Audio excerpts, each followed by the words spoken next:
నా పేరు ఉమా మహేశ్వరి, మాది శ్రీరామాపురం. వీళ్ళ ఊరు మా ఊరు దగ్గర వీళ్ళు మాకు తెలుసు. అందువల్ల మా ఇంటి ఆయనకి పరిచయం కాబట్టి మా ఇంటి ఆయన ఇంటికాడ ఖాళీగా ఎందుకు ఉండేదని ఆ యొక్క బాగా తెలుసు కాబట్టి ఇక్కడికి పనికి వచ్చినాం. నేను వచ్చి సంవత్సరం అయింది, సంవత్సరంగా అయ్యనే ఉన్నాను. ఇబ్బందులు లేవు, బయట పోయే ఇబ్బందులు లేవు. లోపలనే ఆడవాళ్ళతో బాగున్నాను. అందరూ కలిసి చేసుకుంటాం. ఎవరికి ఇబ్బంది వస్తే ఆ పని ఇంకొకరు చేసుకుంటాం. ఒకరే ఒకే పని చేయాలని లేదు, అందరూ మామూలుగా చేసుకుంటాం. టీ తాగడానికి వచ్చాము షాప్కి. టీ తాగిన తర్వాత అక్కని పని ఉందని అడిగితే ఉంది అని అన్నారు. అప్పటి నుంచి జాయిన్ అయ్యాను. మాకు పని బాగుంది, ఇక్కడ బాగా చూసుకుంటారు, ఏ కష్టం ఉండదు.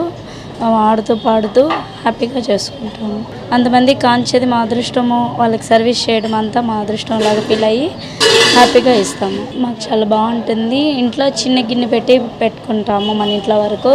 ఇక్కడైతే కొంచెం పెద్ద గిన్నె పెట్టి చేసుకునే దాంట్లో ఏమి ఇబ్బంది లేదు. అందరం మా లేడీసే ఉంటాము. చాలా బాగా మాట్లాడుకుంటా హ్యాపీగా అందరం కలిసిమెలిసి పని చేసుకుంటాం.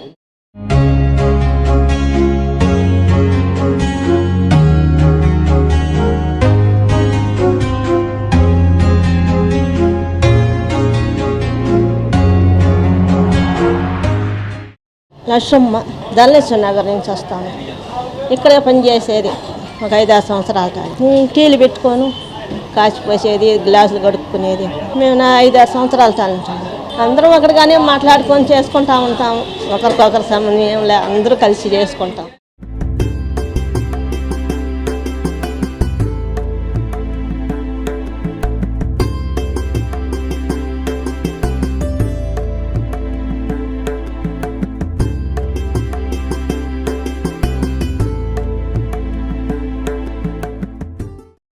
నా పేరు ఏ మాధవి. ఈస్టాల్ మేము షాప్ పెట్టుకున్నాము ఫస్ట్. మళ్ళీ ఇంకో షాప్ పెట్టి మహిళలకు అందరికీ ఉపాధి కల్పించాలని ఇంకో 2 షాపులు పెట్టి 3 షాపుల్లో కలిపి 20 మందిని పెట్టుకున్నాము. మహిళా సంఘం వాళ్ళు ఎలా మహిళ ఇది చేస్తున్నారో అలా చేద్దామని మేము ఇలా చేస్తున్నాం అన్నమాట. మేము 10 అంటే బాలాజీ కాలనీలో ఉన్నాము. మళ్ళీ అక్కడి నుంచి ఇక్కడికి వచ్చాక ఇక్కడ ఒక 5 ఏళ్ళు అయింది.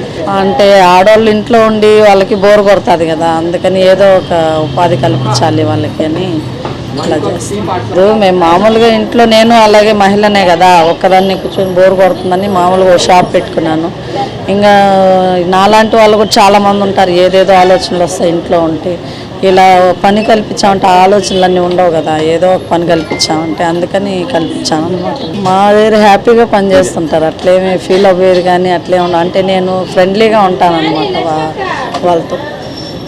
ఒక వర్కర్స్ లాగా చూడకుండా మళ్ళీ మన ఫ్రెండ్స్ లాగా, అంటే మన ఇంట్లో వాళ్ళలాగా వాళ్ళని చూసుకుంటాం.